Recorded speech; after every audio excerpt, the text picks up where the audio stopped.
Hi,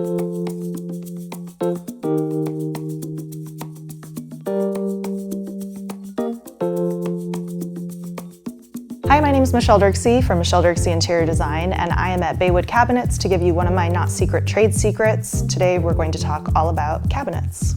When we first start working with our client, we start with the layout of their kitchen or bathroom, and then once the layout is approved, we move on to elevations. So elevations are how are the kitchen cabinets configured, what size are they?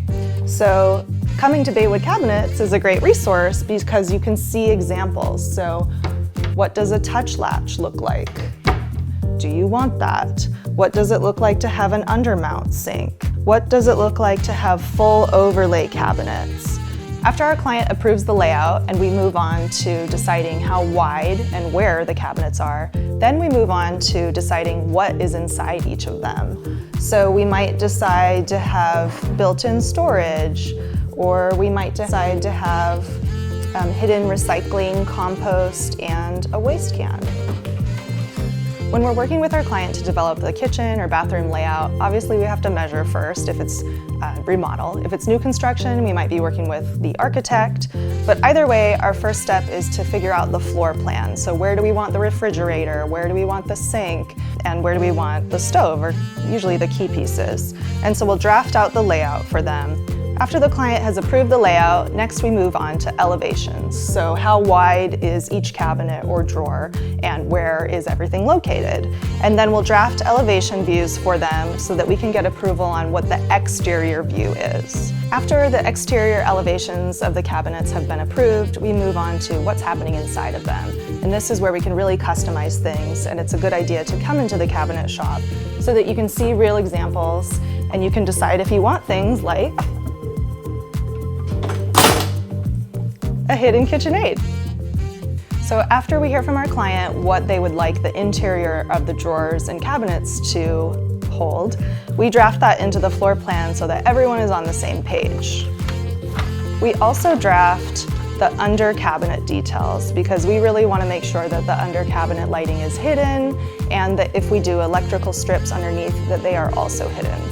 After the client has approved all of the floor plans, all of the elevations, as well as what's happening inside of the cabinets, then we send it off to the contractor as part of the construction document set. Once construction begins, the contractor sends our drawings to the cabinet maker so that the cabinet maker can make their detailed drawings to show how to build the cabinets. After we finalized and compared their drawings to ours, signed off on what changes we think are okay, and requested changes where we think they're necessary, then we send it to our client for one last look for their approval so that the contractor can send it off to the cabinet maker and have it made.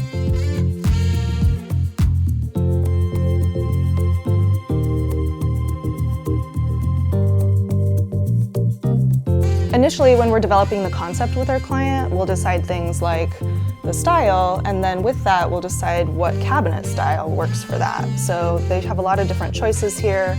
It's nice for our client to see what the details look like, whether you do a flat panel or a shaker with more detail. I love that they have an example of a built-in, fully integrated refrigerator because we love the look of a panel that is flush with the cabinet, so you don't even know it's a refrigerator.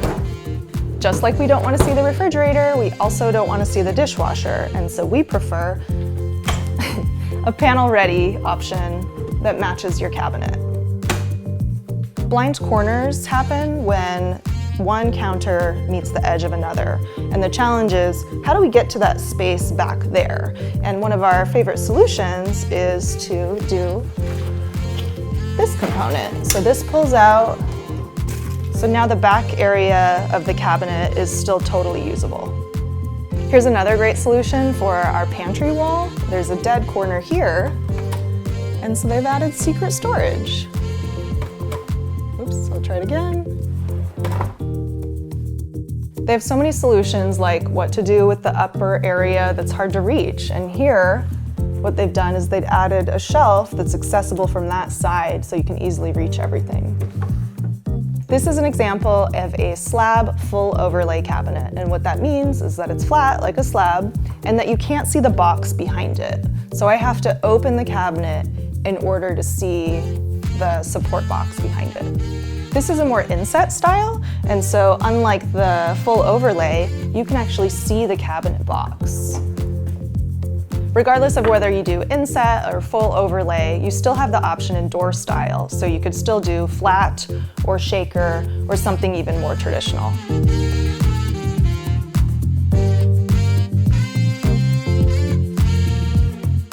Shelves can sometimes be frustrating because you can't really get to everything, and an easy solution is to have a pull-out drawer so that everything's accessible. Our client cooks a lot, and he's really excited to have this next to his stove. We also really love making a little drink station, and it's great when the doors slide in and everything can be hidden, easily accessible, but when you're done, you can just put it all away. This is my dream. I hate having to put all this stuff away, and it just lives in here. You can have an outlet and it's plugged in, and then it's put away.